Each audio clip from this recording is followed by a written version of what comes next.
There's a stage of awakening that Carl Jung discovered late in his career that he barely spoke about publicly. Not because it wasn't real, but because he knew most people weren't ready to hear it. He called it the Sophia stage, named after the ancient Greek concept of divine wisdom. And what he found was that people who reached this stage became so psychologically transformed that everyone around them assumed something had gone wrong. They looked cold. They seemed detached. They appeared to have lost their spirituality. But Jung knew they hadn't lost anything. They'd gained everything.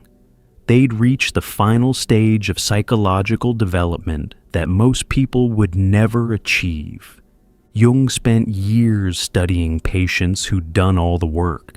They'd integrated their shadow. They'd individuated. They'd healed their trauma. They'd developed consciousness.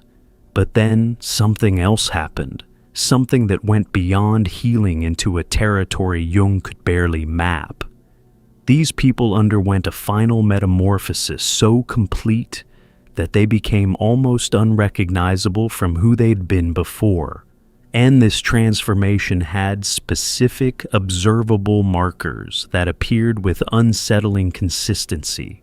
Today I'm going to show you the 5 signs Jung identified that mark the Sophia stage, the final awakening that comes after you've done everything else. These aren't signs of spiritual progress, they're signs of psychological completion. And if you're experiencing these shifts right now, Jung would tell you that you haven't broken. You've transcended into a level of consciousness that most humans never reach. The first sign Jung documented was what he called the death of hope. Not pessimism, not depression, but a complete cessation of hoping for people, situations, or reality to be different than they actually are. And this absence of hope created a form of clarity so stark that everyone interpreted it as the person giving up or becoming negative. Jung observed that before the Sophia stage, even highly conscious people still carried subtle threads of hope.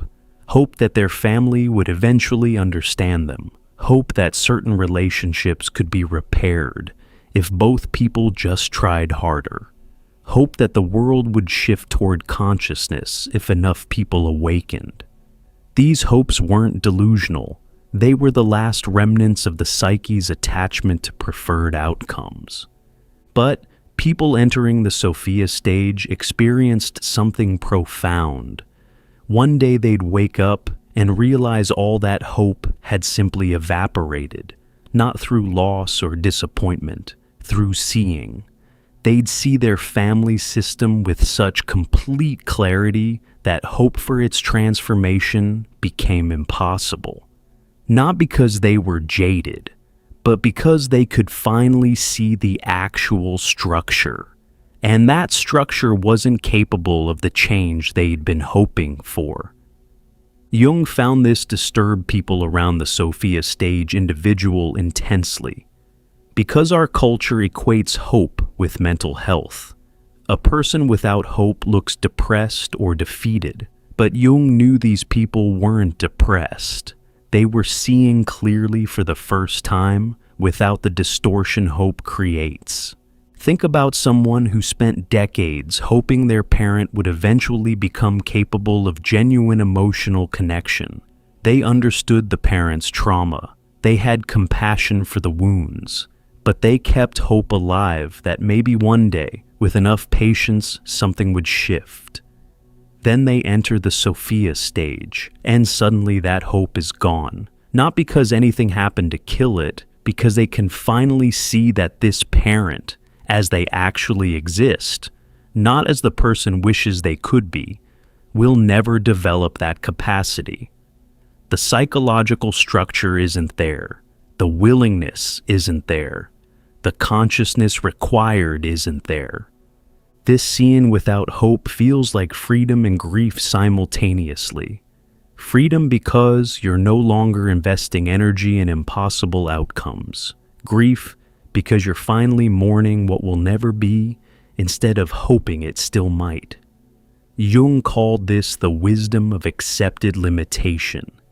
You see exactly what is and isn't possible with absolute clarity, and that clarity eliminates hope as unnecessary.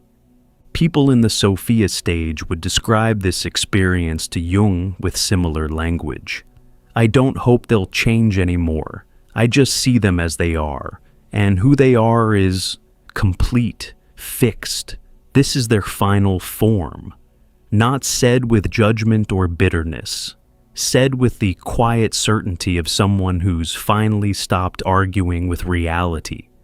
What made this sign so definitive was its stability. Earlier stages of healing had moments of clarity followed by backsliding into hope. But once someone reached the Sophia stage, the death of hope was permanent. They never again hoped for the impossible. They'd lost the capacity to hope against what they could see. And Jung emphasized this wasn't cynicism. Cynicism is hope that's been wounded and turned bitter. This was beyond cynicism. This was clear-eyed acceptance of what is without any emotional charge around wishing it were different. This was consciousness so complete that it no longer needed reality to conform to preference. The second sign Jung identified was radical selectivity in all relationships. People in the Sophia stage didn't just have boundaries. They operated with a level of discernment so severe that their social circles often shrank to almost nothing. And this wasn't isolation born from fear or trauma. This was conscious choice based on a standard of relationship that most people couldn't meet.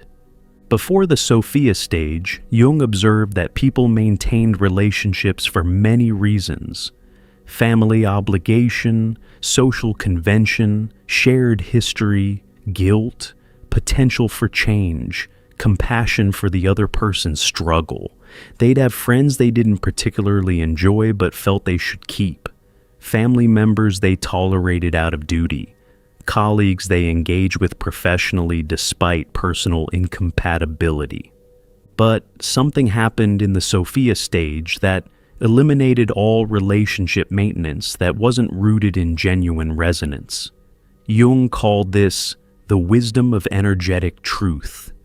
These people developed an almost supernatural ability to feel whether a relationship was actually nourishing or just familiar. And if it wasn't nourishing, they ended it. Not dramatically, just quietly, cleanly, completely.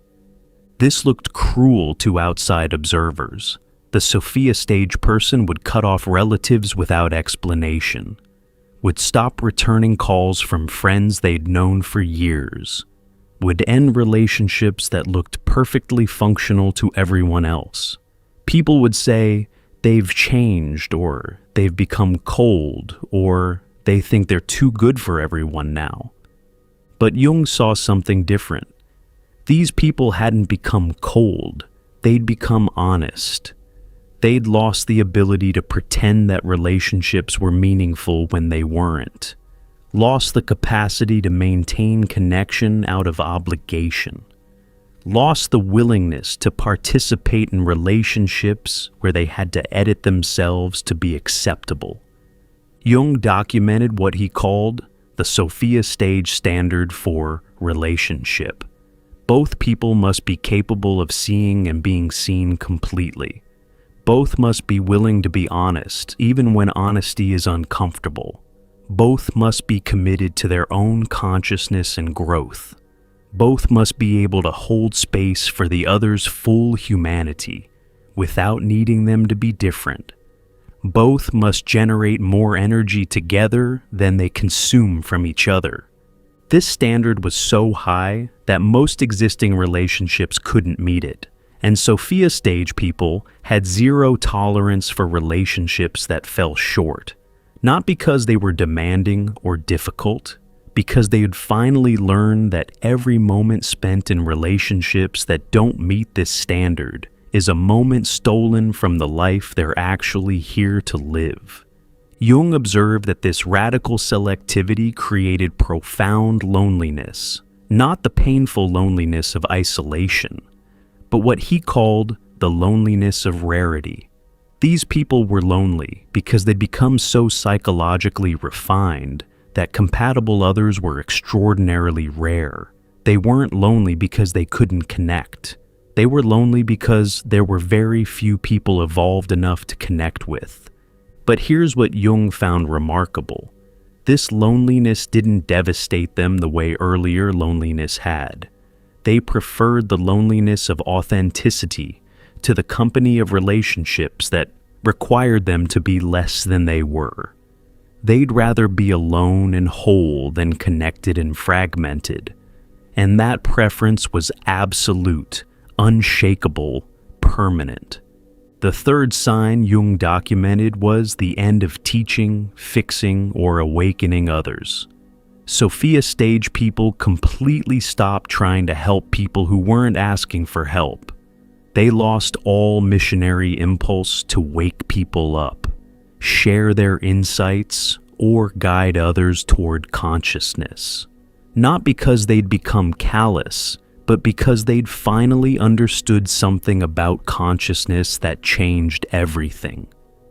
Before this stage, Jung observed that conscious people often felt compelled to share what they had learned. They'd see someone suffering from patterns they'd overcome and want to help. They'd recognize unconsciousness in family or friends and attempt to illuminate it. They'd have insights and feel obligated to offer them. This impulse came from genuine compassion, combined with the belief that consciousness could be transferred through explanation. But Sophia stage people had lost this belief completely. Jung called this the wisdom of sovereign development. They'd seen, not just intellectually, but experientially, that consciousness cannot be given or taught. It can only be earned through each person's individual confrontation with their own psyche.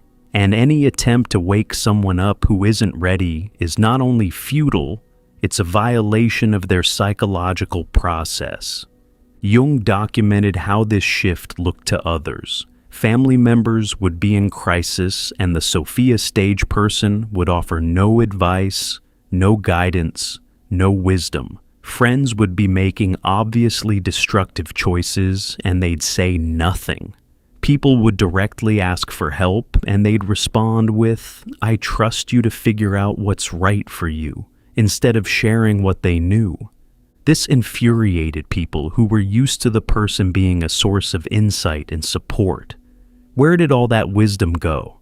Why won't you help me? Why are you being so withholding? But the Sophia stage person wasn't withholding. They were honoring.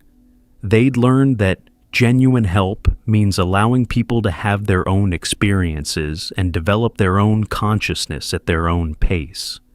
Jung found this was perhaps the hardest sign for Sophia stage people to integrate because it contradicted everything culture teaches about compassion. We're told that if you see someone suffering and you could help, you should. That withholding help is selfishness. That real love means intervening. But Jung knew this was psychological colonialism. Trying to give someone consciousness they haven't earned infantilizes them. It assumes you know better than their psyche what they need. It violates the sacred process of individual development. Real compassion, Jung taught, is witnessing someone's struggle without interfering, trusting that their psyche is using their suffering to forge the consciousness they need. Sophia stage people embody this. They could watch loved ones make terrible choices and feel compassion without feeling compelled to intervene. Could see exactly what someone needed to understand without feeling obligated to explain it. Could hold profound wisdom while respecting that each person has to discover their own truth. This created what Jung called sacred neutrality, not indifference. Deep care combined with absolute respect for each person's autonomous development. They loved people enough to let them struggle, trusted consciousness enough to let it unfold naturally, had released the ego's need to be the helper, the healer, the awakener. Before we continue, check out our new guide, True Self-Discovery, with 24 practical reflection exercises inspired by the teachings of Carl Jung, designed to help you find your way within. Click below to get true self-discovery. The fourth sign Jung identified was complete immunity to manipulation. Sophia stage people had developed such refined perception that they could identify manipulative dynamics instantly and felt absolutely nothing in response to them. Manipulation attempts that would have hooked them in earlier stages now bounced off harmlessly, creating no emotional reaction whatsoever. Jung observed that even highly conscious people pre-Sophia stage still had residual vulnerabilities to specific manipulation tactics, guilt trips that played on their empathy, sob stories that activated their helper complex, suggestions that they were being selfish or cold that triggered their need to be seen as good. These hooks were subtle, but they were there. But something extraordinary happened in the Sophia stage. Jung called it the death of emotional leverage. Every single hook that manipulation relies on, guilt, obligation, fear of judgment, need for approval, desire to be seen as good, had been psychologically eliminated, not suppressed, not managed, actually dissolved at the root. This immunity manifested in ways that shocked people around them. Someone would attempt a guilt trip, and the Sophia stage person would just look at them with mild curiosity, completely unmoved. Someone would cry and play victim, and they'd feel compassion without feeling compelled to rescue. Someone would threaten to withdraw a relationship, and they'd respond with, "Okay," and mean it. Jung documented that this immunity came from the integration of what he called the sovereign self. These people had become so psychologically complete that they no longer needed anything from external sources that could be used as leverage. They didn't need approval. They had self-respect. They didn't need to be seen as good. They knew their own integrity. They didn't fear abandonment. They were whole unto themselves.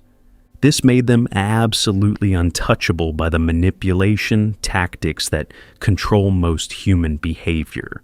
Family systems that had manipulated them for decades suddenly had no power. Toxic people who'd always been able to hook them found themselves unable to get any reaction. Social pressure that moves most people left them completely unmoved. Jung observed that manipulators responded to this immunity with escalation first, then rage, then typically complete withdrawal.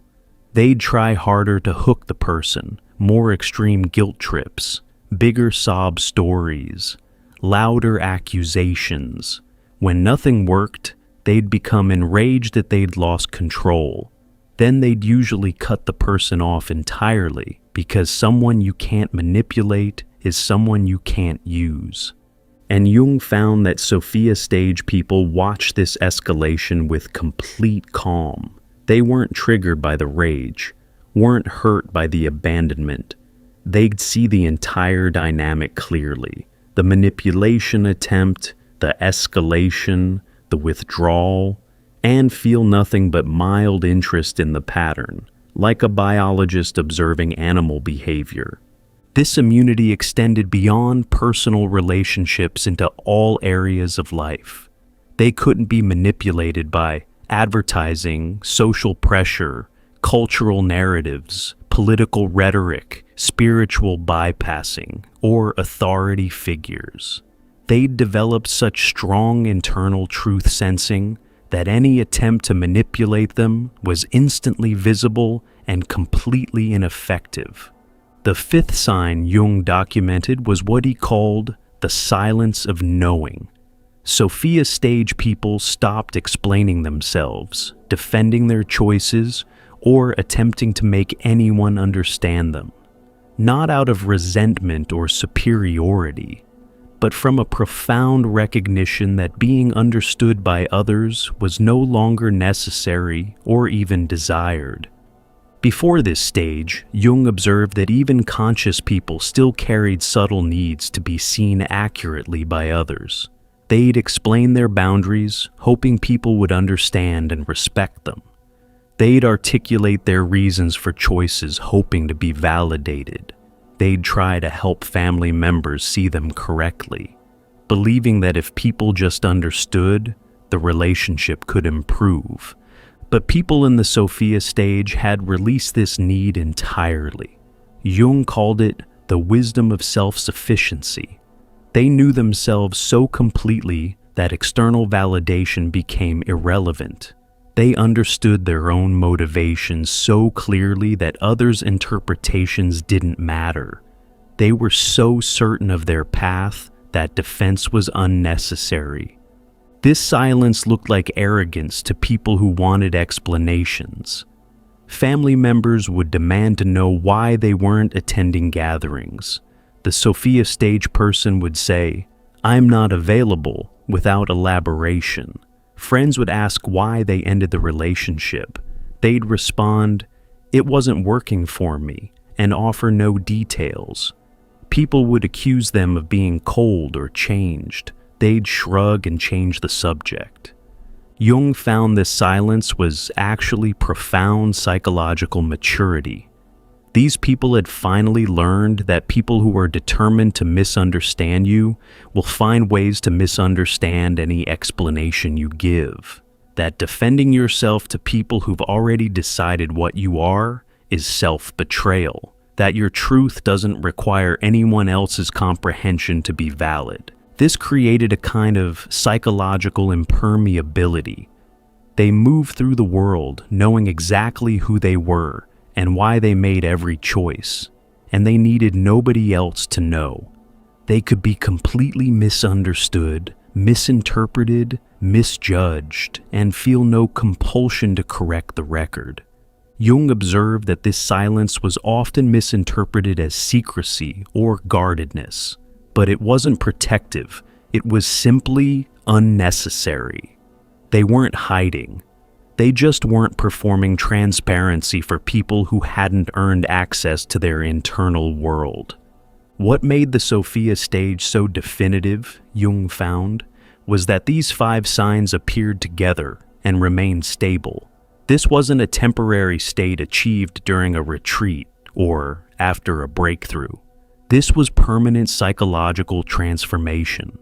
Once someone entered the Sophia stage, they never reverted to hoping for the impossible, maintaining surface relationships, trying to awaken others, being vulnerable to manipulation, or needing to explain themselves. Jung called this psychological sovereignty, being so complete unto yourself that nothing external could destabilize you. Not loss, not rejection, not misunderstanding, not isolation. These people had become genuinely whole in a way that made them incomprehensible to everyone still operating from incompleteness. He emphasized that the Sophia stage wasn't something you could pursue or achieve through practices. It wasn't a goal you worked toward.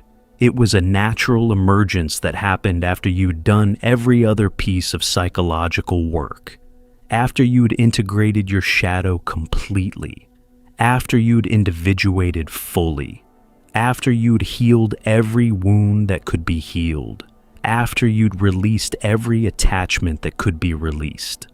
Then, if you continued being honest with yourself with complete rigor, the Sophia stage would arrive on its own.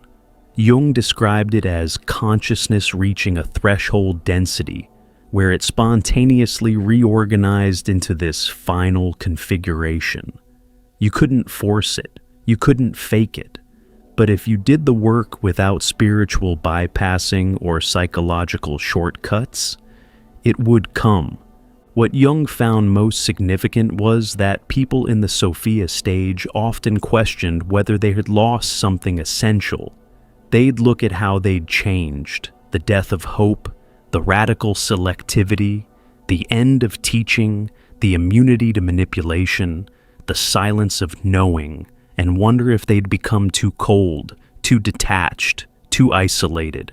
Had they lost their humanity, their compassion, their capacity for love? But Jung would tell them no. You haven't lost anything real. You've lost illusions. You've lost the need to hope for what will never be, because you can finally see what actually is.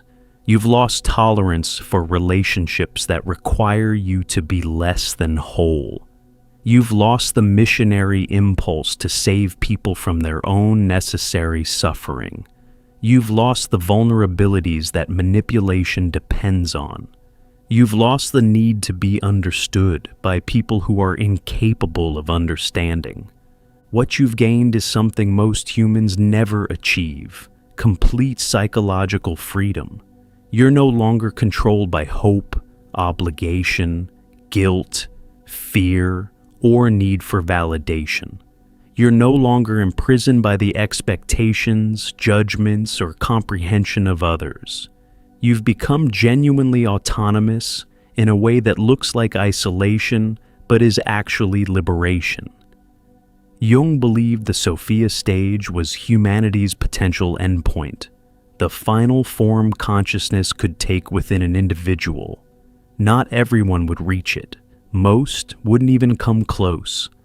But for those who did the complete work of individuation without compromise, this was where the path led. To a silence so profound it looked like emptiness. To a solitude so complete it looked like isolation. To a clarity so stark it looked like coldness. But Jung knew, and Sophia stage people knew, that this wasn't emptiness, isolation, or coldness. This was fullness beyond needing anything external. This was connection to self so complete that connection to others became optional. This was warmth that no longer needed to prove itself through performance. If you're experiencing these 5 signs, Jung would tell you that you haven't broken or lost your way. You've arrived. You've reached the consciousness that the entire journey was moving you toward. And yes, it's lonely. Yes, it's misunderstood. Yes, it looks nothing like the spiritual images of enlightenment you were sold. But it's real, it's earned, and it's yours. The Sophia stage, the final awakening. Not into some transcendent realm, but into complete psychological maturity. Into being so whole that you need nothing. So clear that you see everything. So free that nothing can bind you. Welcome to the consciousness most people will never reach. Welcome to the silence that comes after all the noise. Welcome to being so complete that the world's incomprehension can't touch you. This is what Jung spent his life studying. This is what the whole journey was preparing you for. You've arrived. If you haven't yet, check out our new guide, True Self-Discovery, with 24 practical reflection exercises inspired by the teachings of Carl Jung, designed to help you find your way within. Click below to get True Self-Discovery.